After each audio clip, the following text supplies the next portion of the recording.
दिया गया है 0 1, तो ये एक तरह से सिंबल है 0 1। तो 0 1 हम उसका मतलब यह है कि रिसाइट एंड सिंग। तो ये हर पेज पे आपको नजर आएंगे। तो क्या करना है, किताब में खुद भी बता दिया गया है उनको कि रिसाइट करना है और सिंग करना है। तो इस पर बेहतर ये है कि ज़्यादा से ज़्यादा मतलब लिसनिंग पर और बच्चों के रीडिंग पर और सिंगिंग विद एक्शन पर जोर दिया जाए। अंडरस्टैंडिंग एक अपना अमल है, बच्चों को एक मरतबा समझा दिया जाए और वो समझाना आप उससे बेहतर जानते हैं। तो इसमें कुछ चीज़ें और है बताने जैसी, जैसे दूसरी पोएम जो है, अब पहले भी समझो ये ग्रीटिंग्स है, तो गुड मॉर्निंग, गुड इवनिंग, इस तरह की बहुत सारी ग्रीटिंग है। तो अज़ाफ़ी तौर पर हम उनको ग्रीटिंग बता सकते हैं। ग्रीटिंग का लफ्ज़ी मतलब तो ये होता है कि सलाम, लेकिन ग्रीटिंग मुख्तलिफ किस्म की होती है, जिसमें मुबारकबाद पे भी हम ग्रीटिंग देते हैं। तो ग्रीटिंग के जो मानी है, पोलाइट वर्ड और साइन ऑफ वेलकम और रिकग्निशन। मिसाल के तौर पर इसमें हम कहते हैं हेलो, सैल्यूट कहते हैं, किसी को सैल्यूट करते हैं, वेलकम कहते हैं। नोट अपने को सर को हिलाना, मूविंग करना, वो भी जैसे आमतौर पर होटलों में हम जाते हैं तो वो भी एक तरह की ग्रीटिंग है जो वेलकम करते हैं उनको। वेव हम हमारे हाथों को जो हिलाते हैं वो भी एक तरह की ग्रीटिंग है। तो बच्चों को हमको बताना है। बेस्ट विशेष हम किसी को देते हैं, रिगार्ड्स करते हैं, सलाम करते हैं, कॉन्ग्रेचुलेशन देते हैं, कॉम्प्लीमेंट देते हैं, किसी की रिस्पेक्ट करते हैं और फेलिसिटेशन करते हैं। इसके अलावा good morning, good afternoon, good evening, good night, hi, bye bye, see you later, अनगिनत ग्रीटिंग है, happy new year, good luck, well done. तो ये सारी चीज़ें तमाम की तमाम हमारी आती है ग्रीटिंग में।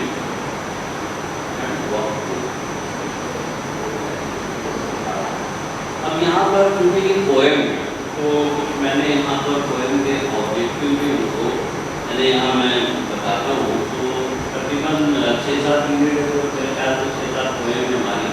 तो ऑब्जेक्टिव तमाम जो है पोएम के मिले जुले रहते हैं। तो ऑब्जेक्टिव ये है पोएम के to enable student to capture the central idea of the poem. दूसरा है to enable the student to read the poem with correct time and reason.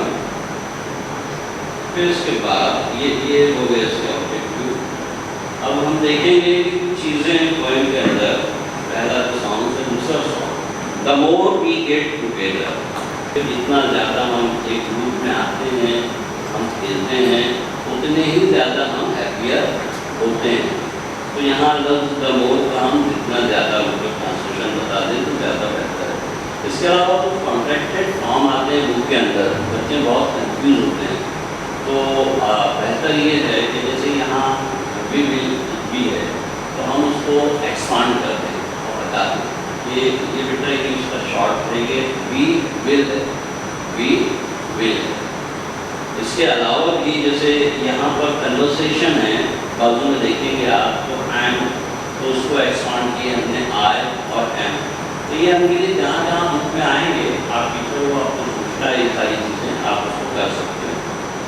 तो पहला तो ये रीडिंग हम करना है, एक्सप्लेन करना है बच्चों से, फिर बार बार रीडिंग कराना है। हाँ, ये हो गई दोनों पोएम। इसके अलावा कुछ सब्स्टिट्यूट वर्ड्स दिए गए हैं यहाँ पर सॉन्ग 2 में। जैसे मिसाल के तौर पर सिंग, डांस, प्ले, स्वे। तो ये गेट की जगह पर हम लगाएंगे और उसके बाद में उसको रिपीट करेंगे बच्चे।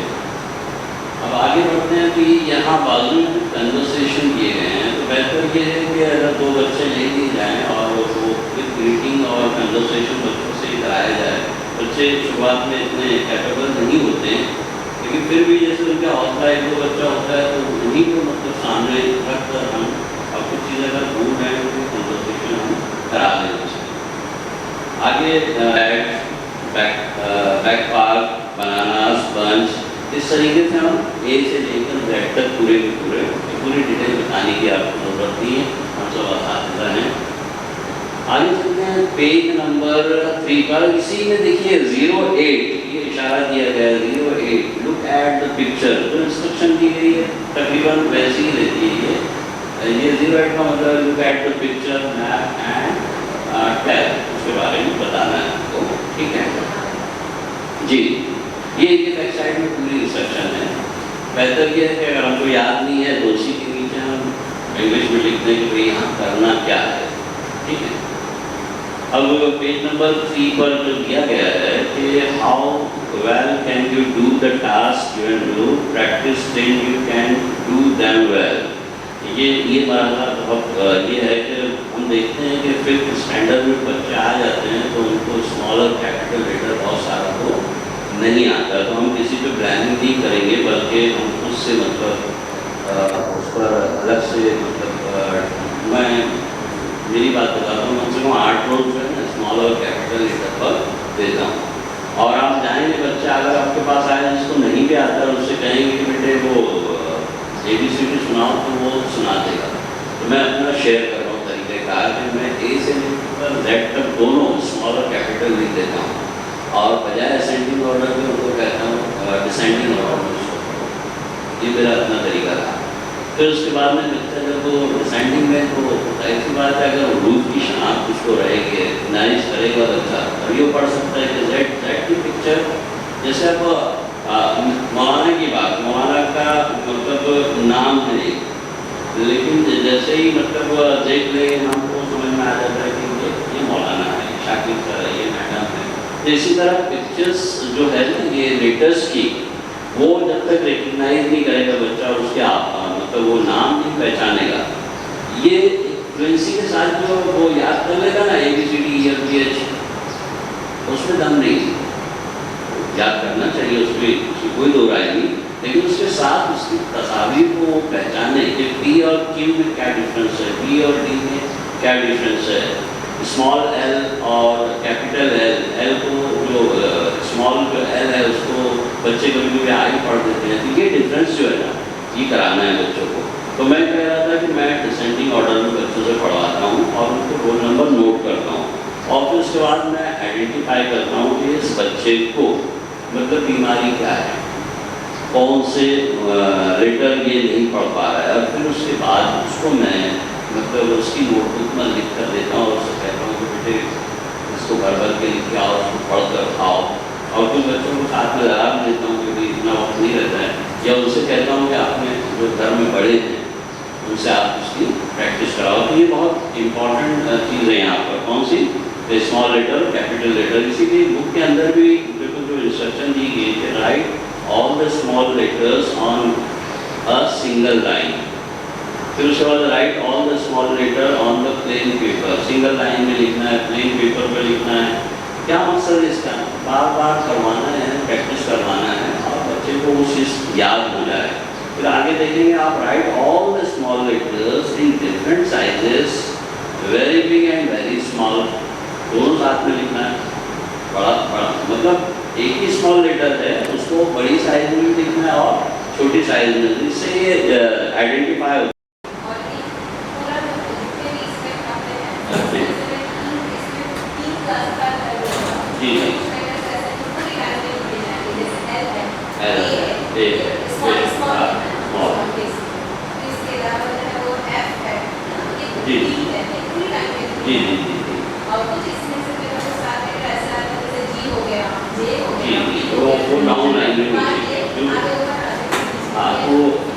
बहुत अच्छा पॉइंट आपने, हम लोग कराते हैं लेकिन यहाँ बोलना भूल गए। शाकिर सर में जो है ना 4 लाइन की नोटबुक के अलावा 4 लाइन हम लोग ब्लैक बोर्ड पे बनाते हैं और ब्लैक मतलब वो ये पॉइंट बहुत अच्छा कि आपने याद दिलाया था और बहुत इम्पोर्टेंट पॉइंट है कि अगर हैंड राइटिंग बच्चों की सुधारना है और वो अच्छे तरीके से मैडम ने जो बताया हम लोग भी करते हैं, बोलना यहाँ से निकल गया लेकिन बहुत याद रखते हैं आप।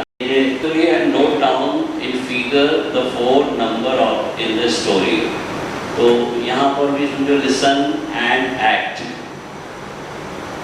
नोट, क्लासीफाई एक्सेट्रा, ये सारी चीज़ें बच्चों को हम नज़र पढ़ा दें, बच्चे उसको रिपीट करें, समझा दें। उसके बाद में कोई बच्चा इसकी एक्टिंग करें कि भाई one day the queen was taking a walk. ये फ्रेजेस है, फ्रेजेस उनको मतलब जो टू टेक अ वॉक, चहलकदमी करना, कुछ चीज़ें जो एक्सप्लेन करने की होती है वो हमको बच्चों को समझा भी देना चाहिए। तो इस तरीके से इसको हम पूरा कर सकते हैं। कहानी को दोबारा सुनिए और अब इसमें कुछ चीज़ें दी गई है कि W से होने वाले अल्फाज, तो ये एक्टिविटी साथ साथ हम जब पढ़ाने के बाद करवा लें कि भाई पूरी पोएम में W से स्टार्ट होने वाले अल्फाज कौन कौन से हैं। तो उसके बाद look, listen and read aloud with me, select any one number and frame sentences about it. तो यहाँ जो दिया गया है ऐसे समझो, मैं करता हूँ।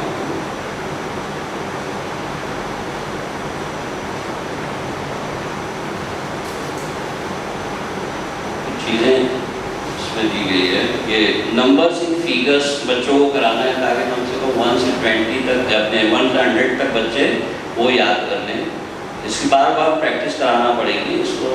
1 से 2 से ज़्यादा भी पीरियड आप दें तो चल सकता है। फिर चौथी एक्टिविटी है रीड। क्रिएटिव माइंड है तो सब आसानी से खुल सकता है कहने का मतलब। तो ये जो चीज़ें दी गई है कि बच्चों को इन का मफ़हूम वाज़ेह हो जाएगा, ऑन का, अंडर का, नियर का। नियर और इन फ्रंट ऑफ में आप थोड़ा सा फ़र्क समझा दें, उनको बता दें कि ये face to face, in front of, बीचों बीच का सामने है, और नियर के मफ़हूम जो है करीब है। बिहाइंड को समझ जाएगा। यहाँ थोड़ा कन्फ्यूजन रहता है, प्रैक्टिकली मैंने उसको देखा है समझो। फिर नीचे कुछ तस्वीर दी गई है तो आप उसका सेंटेंस के ज़रिए एक्सप्लेन कर सकते हैं। मतलब एक वुमन बैठी है, देखिए मैंने कराया है सब। अब उसको हम मुख्तलिफ जुमले इस पर बनाए जा सकते हैं कि look at the picture and frame at least 3 sentences for each of these words. उन्होंने 3 कहा है, हमने यहाँ 6 बनाए हैं। जैसे मिसाल के तौर पर पहली पिक्चर आप देखेंगे तो इसमें ये बताया कि there are tomatoes in a basket. इनका मफ़हूम वाज़ेह हो गया। दूसरा है tomatoes and pumpkins are on the mat, नीचे चटाई है, और ऑन का मफ़हूम हो गया।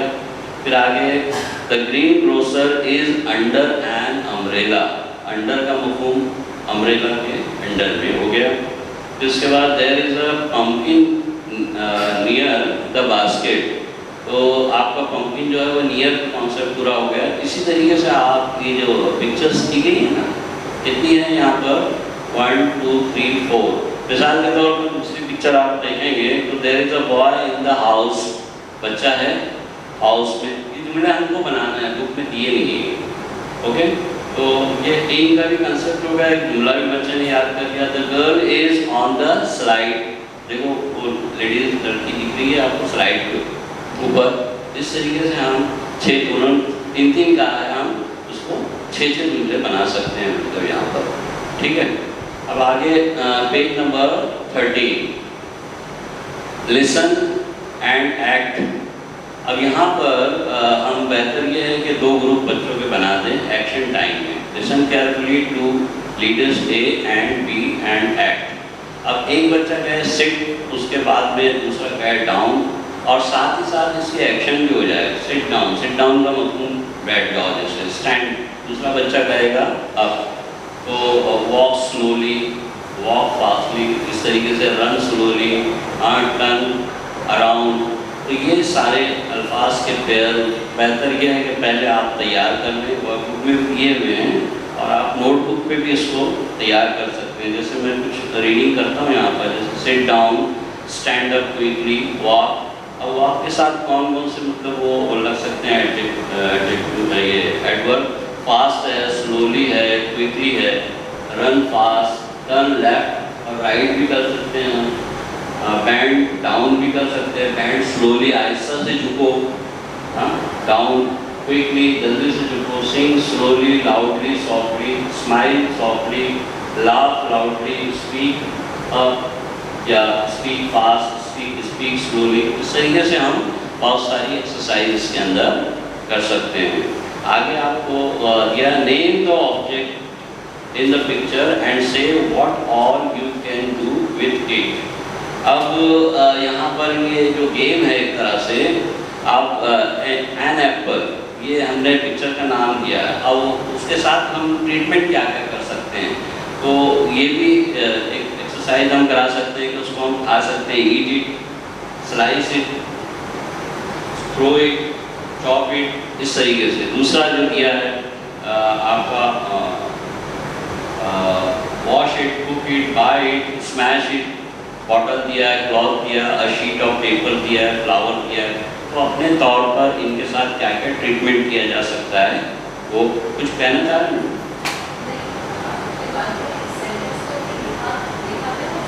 हाँ, लिखाते हैं, कराने के बाद उसको लिखाते हैं। हम कुछ वर्कबुक फॉलो करते हैं आगे। हाँ, वर्कबुक पे कुछ चीज़ें लिखाना रहती है, कुछ ऑलरेडी प्रिपेयर्ड रहती है। तो मेरा तरीका ये है कि वर्कबुक में कराता हूँ और उनको कहता हूँ कि भाई घर पर आप है ना इसको मतलब एक नोटबुक बनाना, तो ज़्यादा से ज़्यादा प्रैक्टिस हो जाती है। ठीक है, और कुछ कहना चाह रहे हैं? हाँ, नहीं, आप शेयर कीजिए। हाँ, वर्कबुक पे लिखा है तो ज़्यादा टाइम ले नहीं जाएगा कि वर्कबुक में बहुत सारी चीज़ें से सवाल लिखना है, वो लिखा हुआ है।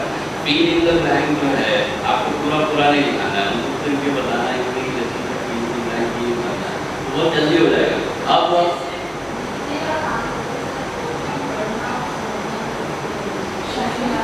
जी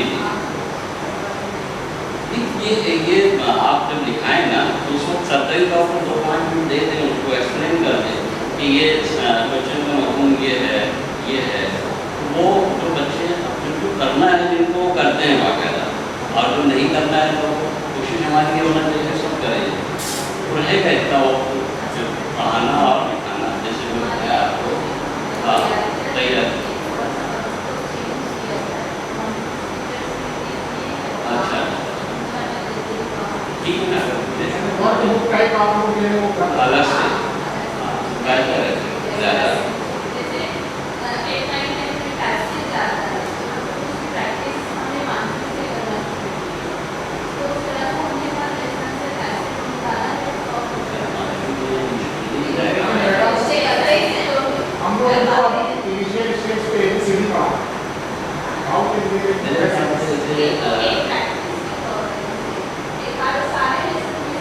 एक तो ऐसा कि इंट्रोडक्शन की बहुत आप कही है, उसको भी ये मैसेज है।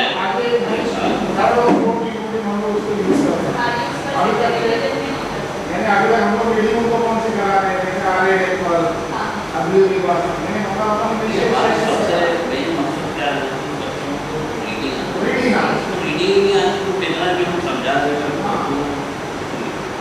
फोकस जो है वो ज़्यादा से ज़्यादा रीडिंग।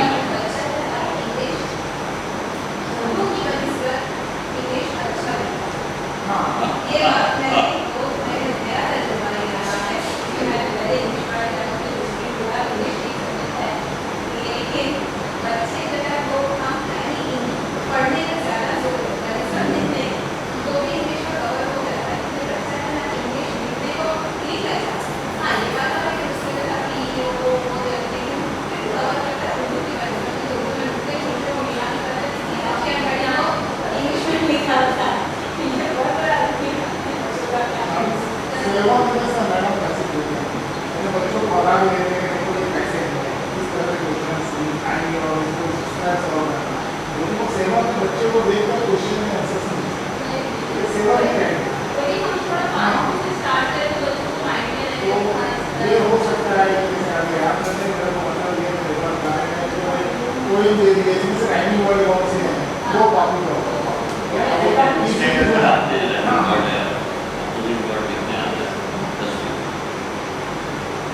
लास्ट पेज रह गया, वर्ड्स वी नो। इसमें भी वही करना है कि read each words in the following table at a glance. एक ग्लांस में पूरे के पूरे पढ़ लेना है हमको, और उसके बाद में बहुत सारी prepare card for each of this word. अगर कार्ड हम बनवा लें बच्चों से तो बेहतर है। उसको फिर अल्फ़ाबेटिकली ऑर्डर में कहें, मतलब अरेंज करो, साथ ही साथ नोटबुक में उसको लिख लें जिस तरीके से। फिर उसके बाद में और एक सवाल है इसमें कि find the rhyming words from the chart. Chart से राइमिंग वर्ड फाइंड आउट करना है हमको। फिर उसके बाद from the chart find the words that begin with T with W. ऐसे वर्ड जो टी से अब वो ई से डब्ल्यू से या अदर वर्ड से भी मकसद क्या है, बच्चा उसको देखे समझे। हम अदर वर्ड भी बोल सकते हैं, एस से तलाश करो, ई से तलाश करो और उसको राइट डाउन करो इस तरीके से। From the chart find the words that end with O with W, कोई बात नहीं, कुछ शुरुआत वाले वर्ड है वो फाइंड आउट करो, और जो एंड में ओ या डब्ल्यू वाई होता है तो उसको आप राइट डाउन करो इससे।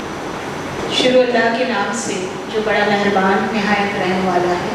अस्सलामु अलैकुम रहमतुल्लाहि व बरकातुहू। आप सबका इस्तकबाल है, और इसको रखने का मकसद सिर्फ ये है कि सिर्फ हमारे सोसाइटी के ही टीचर्स आपस में डिस्कशन करें सब्जेक्ट के हवाले से। चूँकि आप सब जानते हैं कि पिछले कुछ वक्त से जो भी मुश्किलें दरपेश रही हैं, और बच्चे जो हमारे पास आएंगे तो उनकी कैफियत क्या होगी। तो गांधी जी ने कहा है कि आइडियल को प्रैक्टिस करना आसान नहीं होता। तो टेक्स्ट बुक आइडियल होती है, हम जानते हैं, लेकिन माशाल्लाह यहाँ पर बहुत तजुर्बाकार असातिज़ा भी हैं और कुछ फ्रेशर्स भी हैं, तो यकीनन उनको उसका फ़ायदा पहुँचेगा। तो कुछ बातें जो हैं हम बड़ी आसानी से डिस्कस करते हैं। मेरे साथी ही हैं शाकिर सर और रेहान सर, इस बात से मुत्तफिक होंगे कि क्लासरूम में उनको प्रैक्टिस करना उतना आसान नहीं है, क्योंकि आपके पास हर पेस का बच्चा है, हर दिलचस्पी का बच्चा है। तो मेरा सिर्फ इतना ही मशवरा है, मज़मून कोई हो, क्लासरूम का माहौल बहुत सेहतमंद हो, हर बच्चे को इन्वॉल्व करने वो मौका मिले, चाहे वो गलत बोल रहा हो उसकी हौसला अफजाई हो। तो इसमें टीचर का रोल बहुत अहम है। आप अंग्रेज़ी पढ़ा रहे हैं, मराठी पढ़ा रहे हैं, उससे ज़्यादा मेरा ये ज़ाती राय है, किसी का डिफरेंस ऑफ ओपिनियन हो सकता है। कभी कभी ये है कि हम भी इंसान हैं, कुछ परेशानी ज़ाती होती है, और वो क्लासरूम में या अगर हेड मास्टर ने डांट दिया है तो फिर क्लास सफ़र हो जाए, तो उससे आपका सब्जेक्ट भी सफ़र होता है। तो कोई भी सब्जेक्ट आप पढ़ा रहे हो, अगर उसकी मनसूबाबंदी पहले से है तो आप बेहतरीन सबक वहाँ ले सकते हैं। और हर क्लास की अपनी रिक्वायरमेंट के हिसाब से, एक क्लास में जो हो रहा है ज़रूरी नहीं वो दूसरी क्लास में हो, ये फ्लेक्सिबिलिटी होनी चाहिए और इसका इख्तियार टीचर को होना चाहिए, और हमने ये इख्तियार दिया है।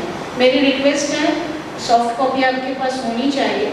हमने सारी वर्क बुक खुद बनाई है हमारे बच्चों की कैपेसिटी को देखते हुए। हम जो पब्लिशर की वर्क बुक इस्तेमाल करते हैं तो वो तो एक कॉमन है, लेकिन मैं पहले भी सोचती थी सर कि इस पर कुछ तो हमको करना चाहिए, शायद कभी हमने बात भी की होगी इस हवाले से। तो मेरे जहन में वो पहले से था कि क्यों हम एक लगे बंधे ही उसूल पे चल रहे हैं। हमारे बच्चों की जो रिक्वायरमेंट है वो हमको पता है, तो हम क्यों नहीं एक डिफरेंट रिसोर्स यूज़ करें। हमारी सारी वर्क बुक तैयार है, 5वीं से लेके आई थिंक 10th पूरी इंग्लिश की वर्क बुक हमारी अपनी तैयार है। हमने थोड़ा बजट की वजह से उसको अभी प्रिंट नहीं कराया, क्योंकि हम सॉफ्ट कॉपी अभी ऑनलाइन आपको पता है वही चल रहा था। हमने इजाज़त भी ली है मैनेजमेंट से, और इंशाल्लाह हम अगर कोई और चाहेगा उससे भी शेयर करेंगे, लेकिन हमारे अपने स्कूल के लिए तो हम वो वर्क बुक इस्तेमाल करने वाले हैं, और इतना इख्तियार हमको है कि हम हमारे बच्चों के लिए कुछ रिसोर्स अपने तौर से इस्तेमाल कर सकें। क्योंकि शाकिर सर मुझे हमेशा से महसूस होता था कि वो वर्क बुक कंप्लीट करवाना ऑफ द रिकॉर्ड टीचर के लिए एक सरदर्द भी होता है, अगर आप लोग इत्तेफाक रखें। और इसीलिए मैंने कहा कि मैं आज भी पढ़ाती हूँ, तो मुझे वो डिफ़िकल्टीज एज अ टीचर ही मैं बात कर रही हूँ उससे, तो मुझे अंदाज़ा है कि वहाँ हमारे पास जो बच्चा है वो क्या कुछ झेल के वहाँ तक पहुँचा है, आप उसकी भी कैफियत को समझेंगे। तो आप थोड़ा पॉजिटिव अगर वहाँ एनवायरनमेंट रखें, भले ही हमारे इंस्ट्रक्शन कितनी आप कहेंगे लोग कि ये बागी हो गए, ऐसा नहीं है। प्रैक्टिकल चीज़ों को सामने रखकर हम बात कर रहे हैं, और यहाँ मेरा भी स्टाफ मौजूद है, वो ये बात कहेगा कि हमने इस तरह की रेस्ट्रिक्शन टीचर्स पे नहीं रखी है। हमको भरोसा है सारे केपेबल हैं, सारे सआदतमंद हैं। थोड़ी चीज़ें कभी किसी वजह से आगे पीछे होती, इंसान है, उनसे गलतियाँ भी होती हैं, वो एक अलग चीज़, लेकिन जानबूझकर ना हो। और एक ही रिक्वेस्ट है, सबक की तैयारी के साथ, भले ही मैं 25 साल से पढ़ा रही हूँ, सबक की तैयारी के साथ कि कल मुझे अपनी क्लास में क्या लेना है, और ऑन द स्पॉट आपको लग सकता है कि आज मैं ये एक्टिविटी ले लूँ, वेल एंड गुड, ज़रूरी नहीं कि आपने वो लेसन प्लान में लिखी हो। लेकिन मेरी एक रिक्वेस्ट ज़रूर है, ये मैं हर टीचर को कह रही हूँ, मेरे इवैल्यूएशन का पैटर्न बदलिए। आप जैसा चाहें वैसा इवैल्यूएशन अपने सब्जेक्ट के लिए रखिए, वो टेस्ट और वो सब होते रहें, पर एक पोर्शन जो पढ़ा रहे हैं आप, एक सबक पूरा तो नहीं पढ़ाते, तो उसके लिए इवैल्यूएशन में नुदरत रखिए आप, तो हर बच्चे को मौका मिलेगा। ये बहुत अहम चीज़ है। हमारे लोग समझते खाना पूरी जोड़ियाँ सवाल जवाब यानी बच्चे ने सब सीख लिया, थोड़ा सा अब इससे हमको हट के सोचने की ज़रूरत है, तो बच्चे खुशी खुशी इसमें रिस्पॉन्स देंगे। हौसला अफजाई की अहमियत है, हम सब जानते हैं, हमारी तरफ से आपकी होना चाहिए और आपकी तरफ से बच्चों की होना चाहिए। तो इंग्लिश एक अजनबी ज़बान है, ये एहसास बच्चों का ना हो, या मराठी हमारे लिए मुश्किल है, क्योंकि मेरा ये ज़ाती तजुर्बा है कि जो उर्दू बोलते पढ़ते लिखते हैं वो सारी ज़बान बहुत आसानी से सीख सकते हैं, और माशाल्लाह बहुत एक्सपीरियंस लोग, माशाल्लाह बड़े काबिल असातिज़ा इस वक्त मौजूद हैं। तो मैं चाहती हूँ जो अभी अभी आए हैं हमारे यहाँ, वो इनसे भरपूर इस्तेफ़ादा करें, और आइंदा भी हम इस तरह के डिस्कशन, अगर आपकी दिलचस्पी होगी तो रखना चाहेंगे, ऐसे डिस्कशन होने चाहिए। आज हमने सिर्फ निसाब की ताल्लुक से रखा है, लेकिन कुछ टीचर्स की ग्रोथ, आप सारे लिटरेचर के स्टूडेंट होंगे या हैं, मैं समझती हूँ, लेकिन वो एक ज़माना हुआ कि हम निसाब तक महदूद हो गए। तो कभी इस तरह की भी एक्टिविटी हो जो टीचर्स की पर्सनल ग्रोथ के लिए हो, कभी आप शेक्सपियर पे भी बात कर लें, कभी टैगोर पे भी बात कर लें, तो ये सारी चीज़ें भी मेरा ख्याल है होनी चाहिए। इससे एक हेल्दी इन्वायरमेंट मिलता है, एक पॉजिटिव एनर्जी मिलती है। तो माशाल्लाह मैं खुद शुक्रगुजार हूँ कि आप लोगों ने हमारी दावत को कबूल किया, और ये सारे बेहतरीन अज़हान हैं जिनसे मैं मुखातिब हूँ, क्योंकि आप ही क्लासरूम में जाकर वो सारे काम करने वाले हैं जो हुकूमत की पॉलिसी है या हेड मास्टर्स का मेयार है स्कूलों का, वो असातिज़ा के ज़रिए ही पूरा होता है। लेकिन मेरी आखिरी इल्तिजा है कि हर यहाँ पर जो टीचर मौजूद है, वो जो कुछ दिन हुए आए ऐसे कमी है, बाकी के पास माशाल्लाह बरसों का तजर्बा है, तो जो प्रैक्टिकल डिफ़िकल्टीज़ हैं उस पर भी बात हो और उनके हल कि उसको हम कैसे सॉल्व करें। आपने होमवर्क दिया है, बच्चे ने नहीं किया, होमवर्क चेक करना, ये सारी चीज़ें हैं हमारे सामने। ये उतनी हम आइडियल यहाँ नहीं कह सकते कि 100% आपको मिलता है, लेकिन ये है कि 20% में मिलता है, तो आप होपफुल रहिए कि अगली मरतबा इससे ज़्यादा हो, और वो कोशिश इसीलिए हमको जारी रखना है। अगर मैंने कुछ ज़्यादा कर दिया हो तो उसके लिए माजरत चाहूँगी, लेकिन मुझे बहुत खुशी हुई, बहुत अरसे बाद, ये सारे हंगामों के बाद हम सब एक दूसरे को देख रहे हैं, और मुझे अगर वक्त मिला तो मैं दोबारा शामिल हो जाऊंगी। आप सब की किताबें हमारे रेफरेंस की, हम ये भी ओपन हार्टेड डिस्कस कीजिए, और मैं चाहती हूँ कि कोई गुबार भी है, कोई शिकायत भी है, वो सब यहाँ सामने आए और उस पर डिस्कशन हो और उसका हल तलाश। शुक्रिया जज़ाक। अस्सलाम वालेकुम, मैं नुसरत फिरफिरे KMS हाई स्कूल पढ़ना से हूँ, और आज इस वर्कशॉप में मुझे सेकंड यूनिट जो है वो दिया गया है। हालांकि अभी फ़िलहाल मेरे ज़िल में 5वीं जमात नहीं है, लेकिन पढ़ा चुकी हूँ और इंग्लिश सब्जेक्ट लेती हूँ, इसीलिए इंशाअल्लाह मैं कोशिश तो यही है मेरी पूरी कि मेरे तजुर्बात इस ताल्लुक़ से जो है वो आपको भी काम आएंगे और आपके मशवरात मेरे लिए फ़ायदेमंद रहेंगे। यूनिट 2 पेज नंबर 15, पहली ही इसमें आपको जो है वो कुकू पोएम दी गई है। इससे पहले रेहान सर ने पोएम का जिक्र कर चुके हैं, बिंगो का।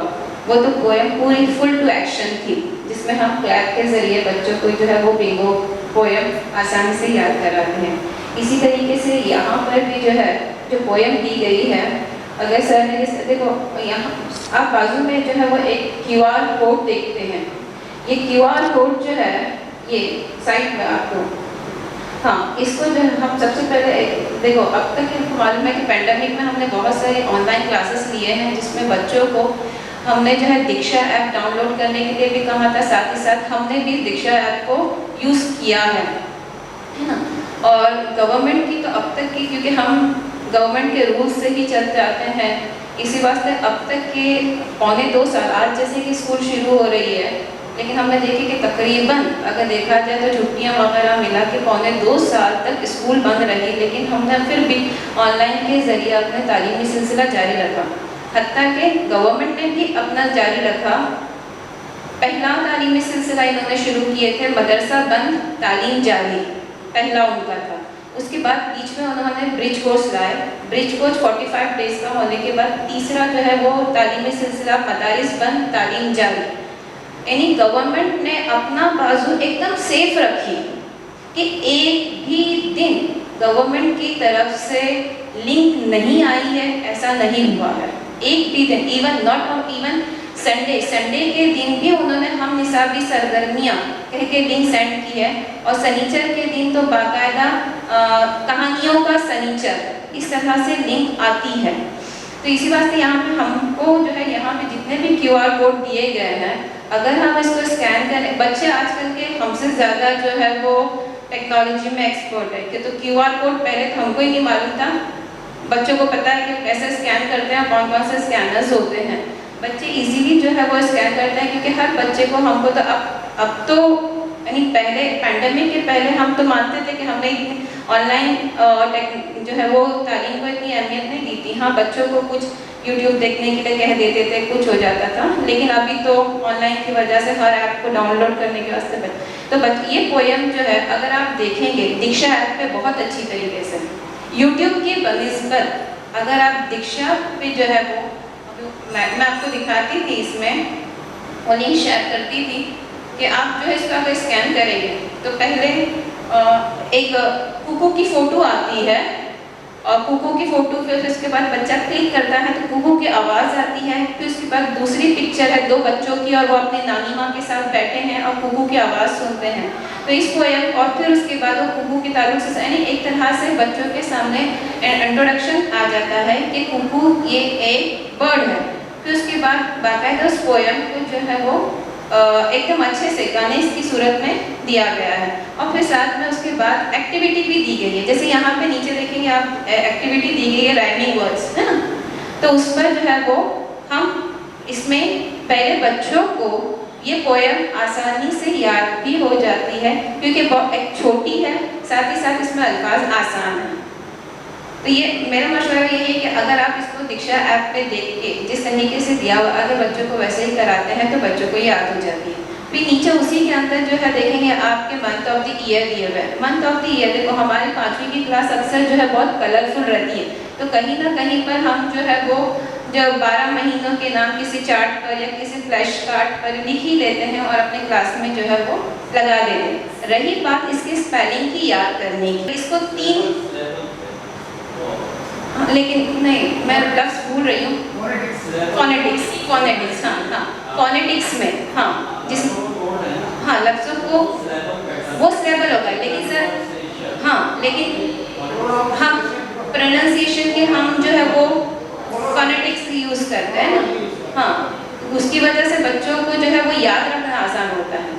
तो ये मेरा ये है कि जनवरी है ना, तो इसलिए तो ए की आवाज़ कौन से इससे लेटर से निकलती है, यू के बाद से कैसा, तो वो फोनेटिक्स के ज़रिए अगर जो है इसको याद करवाए तो आसानी से बच्चों को याद होता है।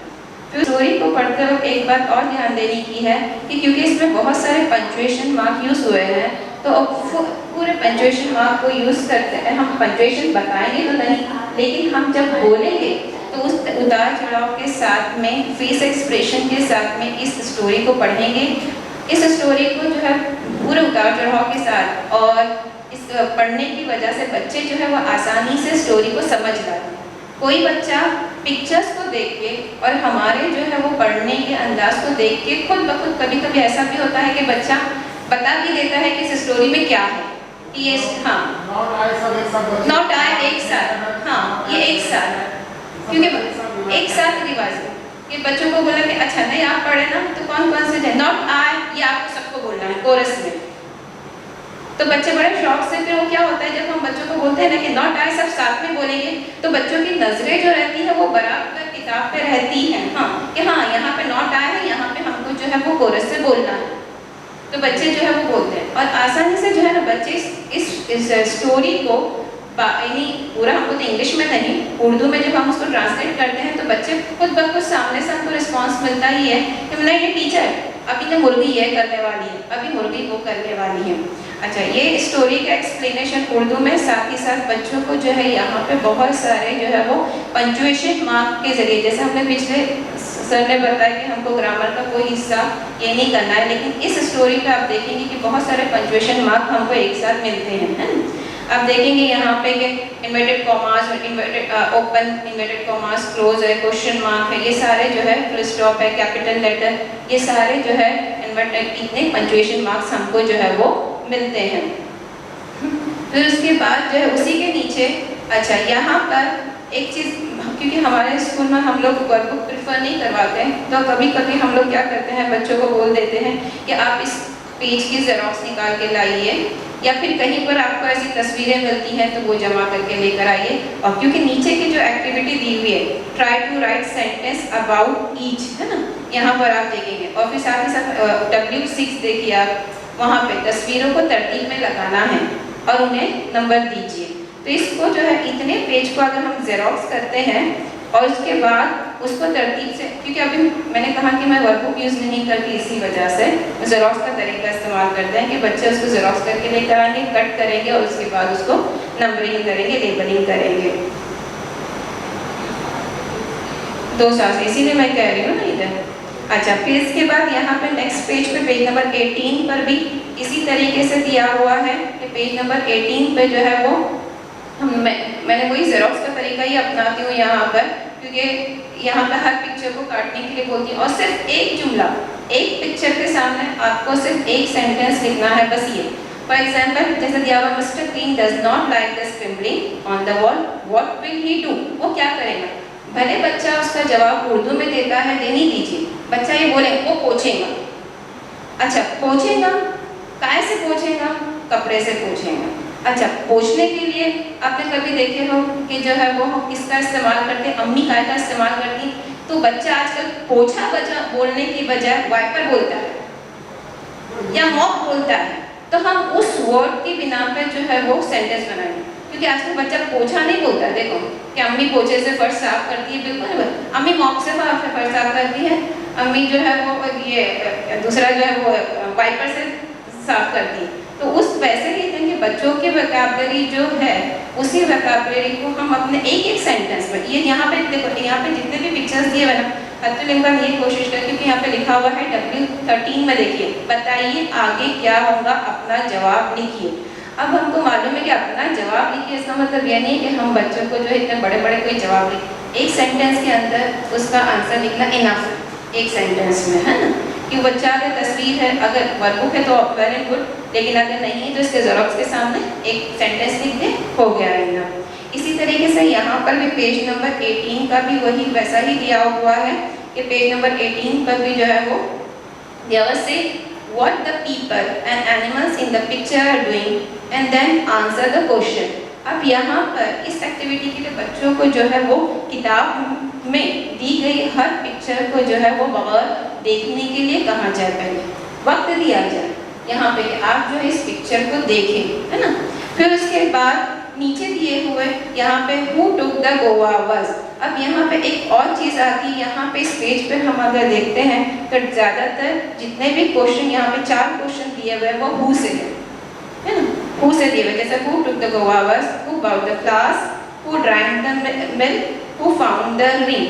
यानी यहाँ पे who इस लफ्ज़ का जिस तरह से छोटे छोटे जो है जिससे सवालात बनते हैं, ऐसे हाँ WH का क्वेश्चन who, तो ये who को हम जो है और ज़्यादा सवालात करके बच्चों से, क्योंकि बच्चों को एक जुमला who are you ये तो मालूम ही है, who are you ये तो हर बच्चा जानता है कि who are you ज़्यादातर कि who are you यानी कौन। तो यहाँ पे लफ्ज़ कौन का who लफ्ज़ हम कौन के लिए इस्तेमाल करते हैं, ये एक बात वाज़ेह हो जाती है यहाँ पर कि who, इससे हम जो है वो तो फिर पिक्चर को देखेगा और यहाँ पे who took the guavas। अब यहाँ पे इसमें बच्चे को पहले दो, क्योंकि यहाँ पे बहुत आसान पिक्चर दी हुई है, क्योंकि बच्चों को इन सब चीज़ों के अल्हम्दुलिल्लाह नाम भी मालूम रहते हैं। भले वो आदमी बोलता है, बंदर बोलता है, मंकी बोलता है, उनके जवाब हमको एक्सेप्ट करने ही है बच्चे को। हाँ हाँ हाँ हाँ, तो जितने भी पहाड़ वाले वर्ड है वो 31 डेज के रहेंगे, नदी वाले जो है वो हाँ हाँ हाँ, कि इसके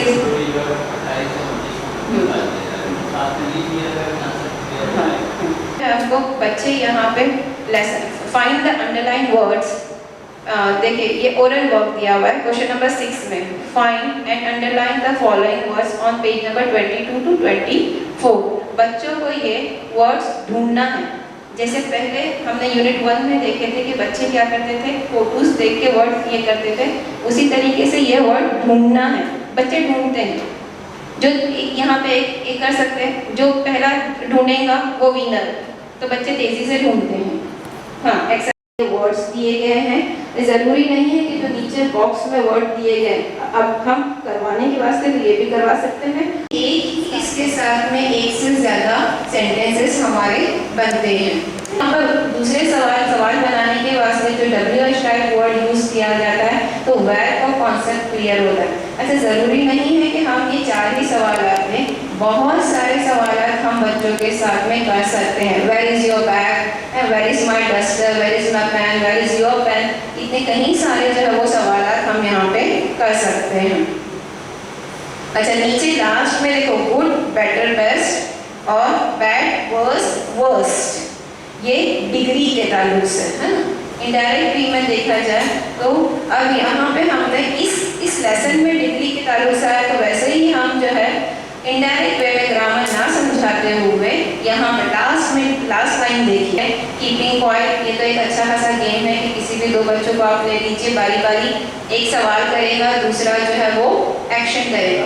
और नहीं भी तो बहुत सारे, अगर क्लास में अगर ये नहीं समझते हैं तो कभी कभी बच्चों को किसी इमोजी का फोटो दिखा दीजिए, क्योंकि आजकल बच्चे जो है वो इमोजी तो एकदम फेमिलियर हो चुके हैं कि ये इमोजी किसके लिए है, ये इमोजी किसके लिए है।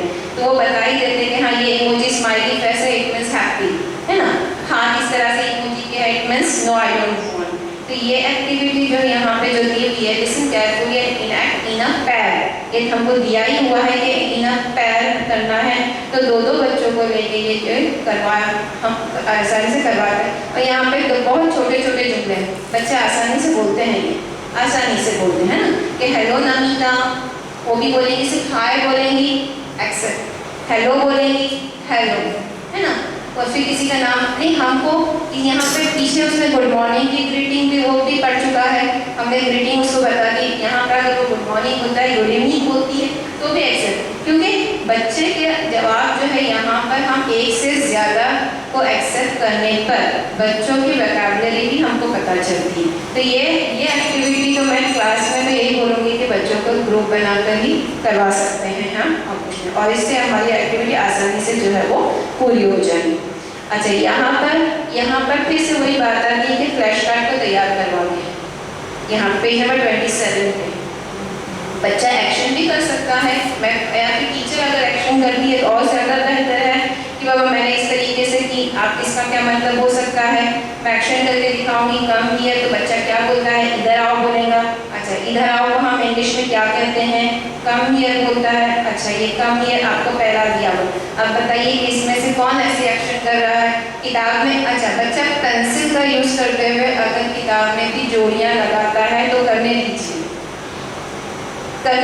मैं उनको करने के लिए कहती हूँ। किताब गंदी होगी ये मत सोचिए, किताब में कर रहा है वो, किताब में देख रहा है, अच्छी बात है, करने दीजिए उनको। मैं करने देती हूँ, पता नहीं आपके नहीं कि आप इससे जो है वो यहीं पे जोड़ियाँ लगाइए, इसी पे मैं बच्चों को जो इंटरव्यू का जो कॉन्सेप्ट है वो समझ में आएगा कि इंटरव्यू जो है वो 2 लोगों के बीच की कन्वर्सेशन होती है, इसको जो है वो हमको यूज़ करना है।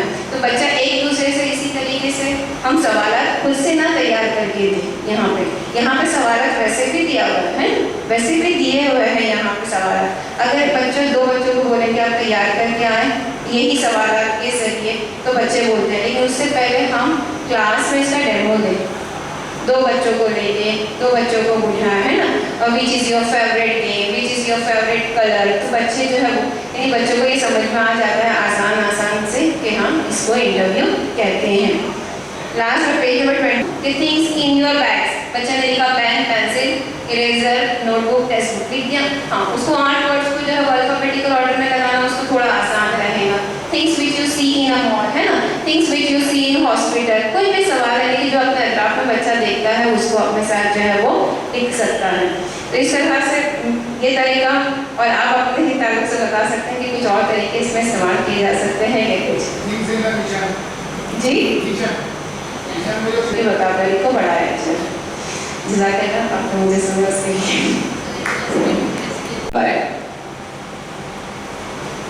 हालांकि मैं फर्स्ट टाइम 8वीं में इंग्लिश पढ़ा रहा हूँ, हायर में पढ़ाया 45 साल में जिम्मेदारी डाली मुझे कि आप बेसिक पे मेहनत कीजिए सर, इसलिए आप लोगों से सीखने आया हूँ।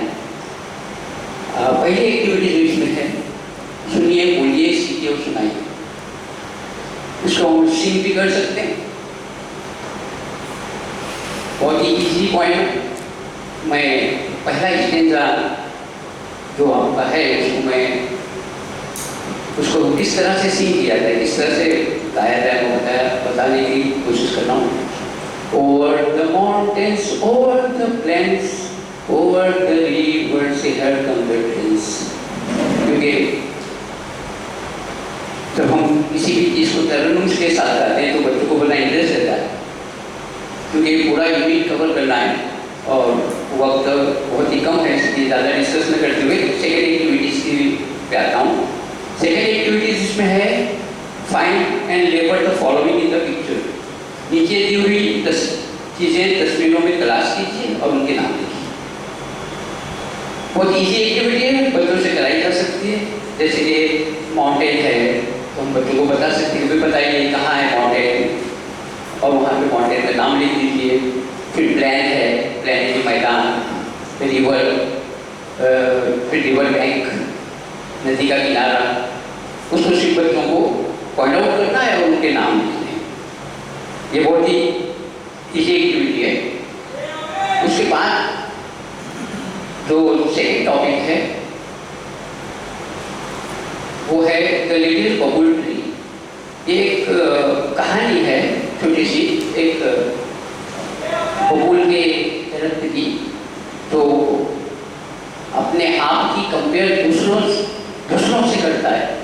और जब भी हम इसका सेंटर आइडिया मैं बता दूँ तो छुपी हुई बात है, ये है कि जब भी हम अपनी कंपेयर किसी और से करते हैं तो हम दुखी होते हैं, क्योंकि हम यूनिक है, अल्लाह ने हमें यूनिक बनाया है। ये लेसन है इस कहानी का। इस लेसन का नाम है the name of the lesson the little babul tree. Listen लिसन, रीड अलाउड विथ मी, सुनिए और मेरे साथ तुरंत आवाज से पढ़िए। ये पहली एक्टिविटी है। सेकेंड एक्टिविटी में रीड एंड रिमेंबर, सिंगुलर और प्लूरल है। One leaf many leaves. यहाँ पे हम बच्चों को बता सकते हैं, आप सबको बताइए और बताते भी हैं कि अगर किसी भी वर्ड्स का हमें प्लूरल बनाना है और एंड में अगर एफ है तो एफ को हम बी में तब्दील करते हैं और उसके बाद ई एस लगा देते हैं। उसकी कोई प्रैक्टिस है। One leaf many leaves, one thief many thieves, इस तरह से आसानी के साथ बच्चों को बताया जा सकता है।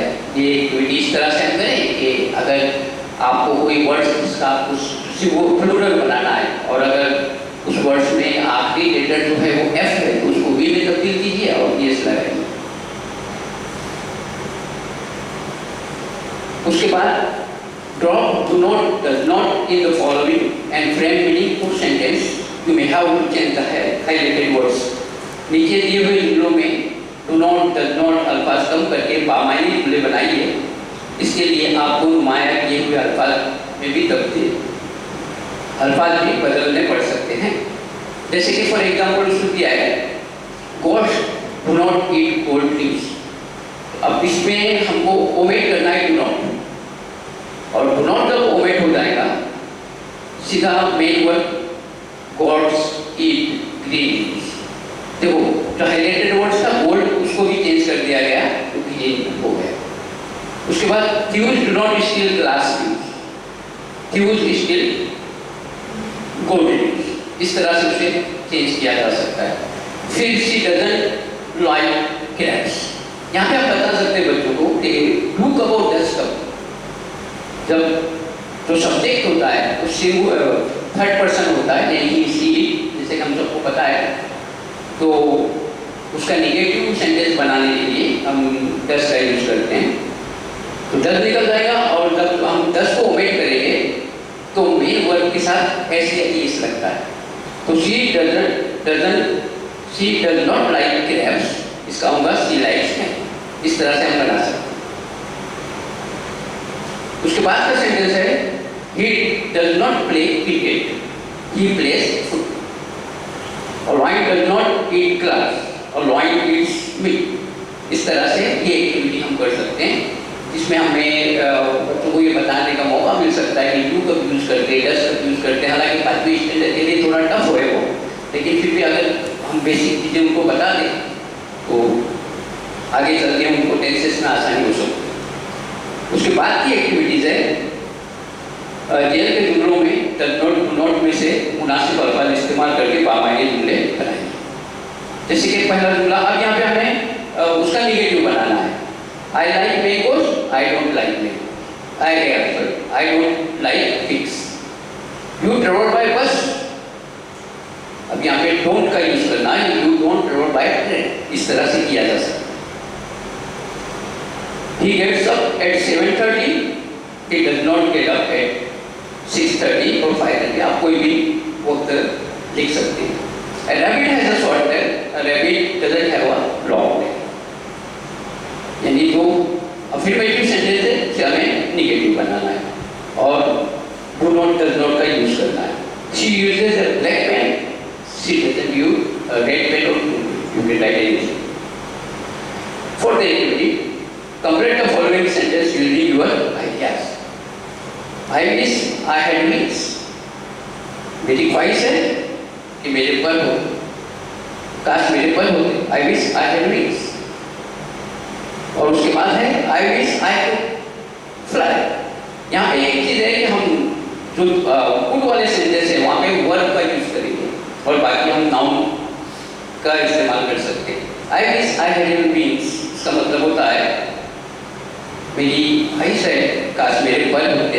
I wish I could fly, तो मैं उड़ पाता। I wish I had a car, इस तरह का नया सेंटेंस हमने कोई बच्चों की इस तरह की मेहनत की, एक्सपेरिमेंट की, उनको सांस लेने का तरीका सिखाया और हमने हैरत अंगेज बताई, हैरत अंगेज जी मैंने बहुत ज़्यादा मतलब उनको बताया मैंने ये कि कैसे की जाए। जैसे कि ब्रीथ का एक रहता है कि आप आहिस्ता आहिस्ता लीजिए, डीप लीजिए। हमारा जो नाभि केंद्र है, नाभि केंद्र वहाँ से सांस आहिस्ता आहिस्ता लेना। आप अगर ब्रीदिंग डीप करोगे, एक 5 मिनट भी करोगे तो आपको क्या होगा, एक पहला रिजल्ट आ जाता है, क्योंकि ब्रीदिंग जुड़ी हुई है थॉट से।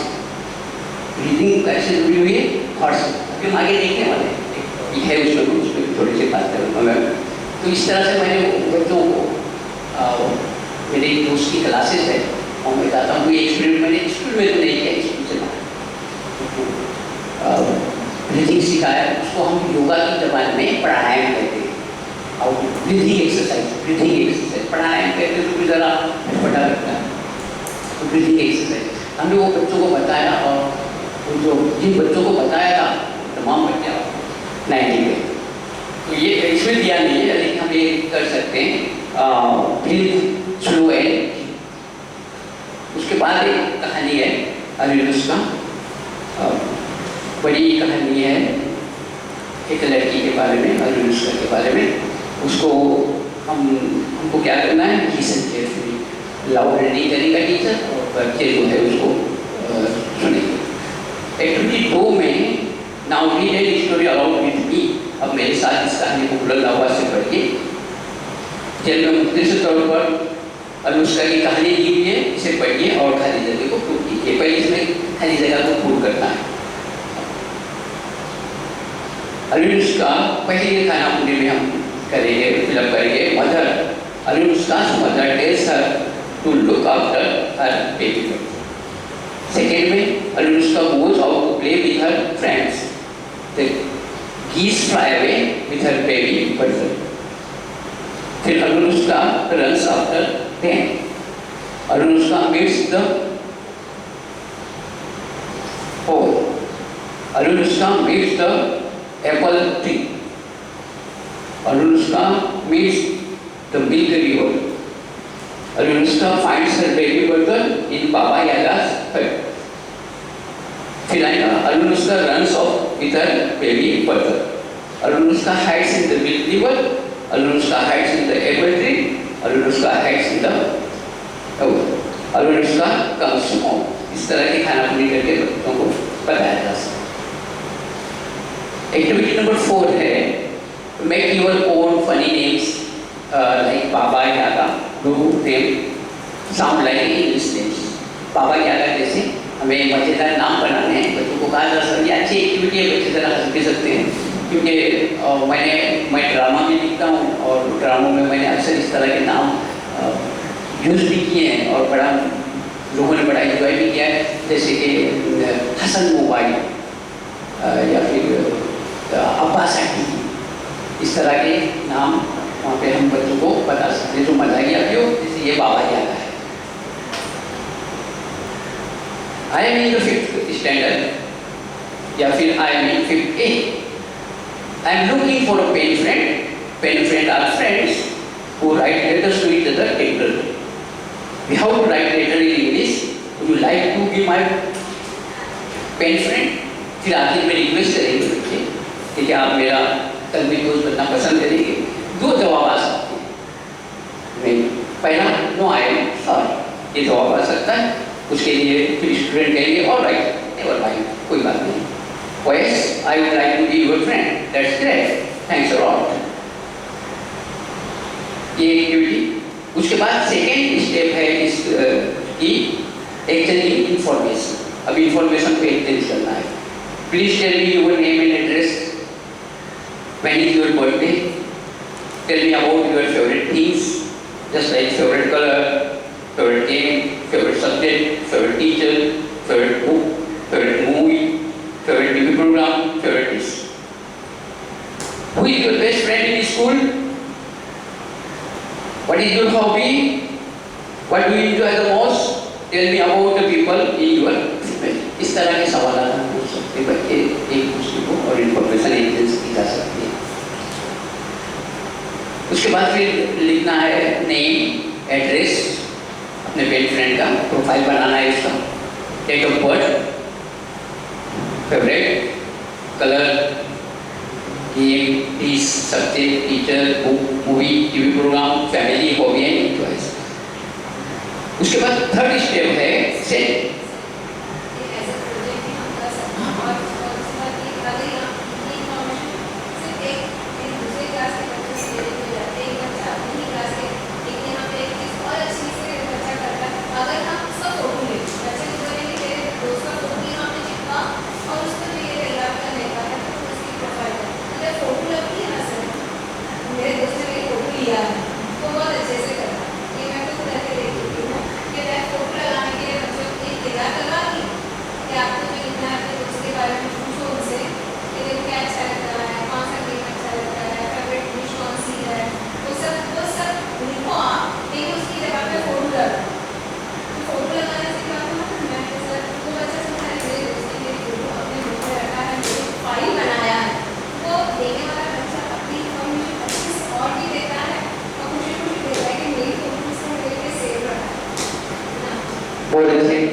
बहुत अच्छे आइडिया है, मैं जरूर इसको करूँगा मैम। थैंक यू आपके आइडिया के लिए। मेरे जहन में नहीं थी ये बात, लेकिन मैं जरूर करूँगा। मज़ेदार बात है, बच्चे लाइक करेंगे। बिल्कुल सही कर रहे हैं आप।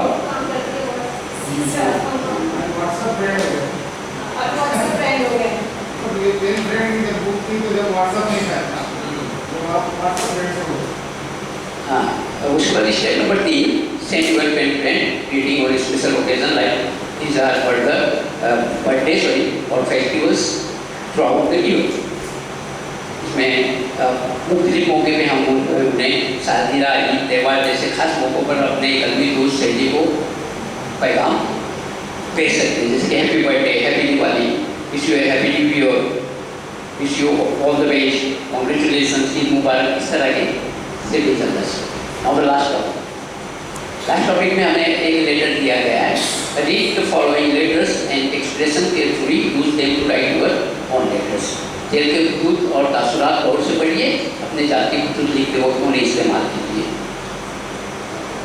Dear friend, how are you? I hope you are fine. इस तरह से हम शुरू करेंगे लेटर का। Thank you so much for being my pen friend. I want to tell you about a super movie called LS. I saw it last week. You must see. I am sure you will like it. How is everybody in your family? You might regard to your parents, your friends. अब इसमें हमें करना क्या है कि जो highlight दिए हुए अल्फाज जैसे कि a super movie, उसको ओमेट करना है या ड्रॉप करना है और सी को भी ड्रॉप करना है और वहाँ पे हमें कुछ अल्फाज दिए गए जैसे कि very good programme, wonderful book, a lovely poem, an interesting story. तो हम उसमें का एक कोई भी चूज कर सकते हैं जैसे कि अ लवली पोएम, इसको हम चूज करके वो एक्टिविटी कैसे की जा सकती है। Thank you so much for being my pen friend. I wanted to tell you about a lovely poem. Super movie की जगह पे हम उसे लिख सकते हैं। इट्स कॉल्ड, और उसके बाद फिर 100 की जगह पे क्या आ जाएगा? ट्रेड। और यू मस्ट सी, वहाँ पे भी रीड आता है, यू मस्ट सी। इस तरह से ये एक्टिविटी की जा सकती है। उसके बाद सेकेंड लेटर है, dear thank you for your letter and for telling me about the movie. अब यहाँ पे मूवी की जगह पे हमने वंडरफुल बुक लिखा, लवली पोएम लिखा, तो वो लिख सकते हैं हम मूवी की जगह पे। Next we have a job telling competition, वहाँ पे हम लिख सकते हैं वंडर लवली पोएम कॉम्पिटिशन। इस तरह से करके उसे किया जा सकता है। उसके बाद फिर बी वाली एक्टिविटीज है, some useful expression, you my love your little sister brother, you my regards to your parents, the elders in your family. With regards, with lots of love, your sincere love, see you soon. Yours lovingly, yours truly. इस तरह की मेरा unit था, जरा पास गया हूँ क्योंकि वक्त की बहुत कमी थी और फिर भी जैसे कि मैंने आपको बताया, आप लोगों ने इतने गौर से सुने, आपका बहुत बहुत शुक्रिया। मैंने आपको बुक भी लाकर कुछ देने की कोशिश की, तो मैं समझता था कि ज़रूरी है, शायद आपकी नज़र में इतना मुफीद न हो, लेकिन मेरी नज़र में वो बहुत मुफीद है। क्योंकि जो इंसान को सांस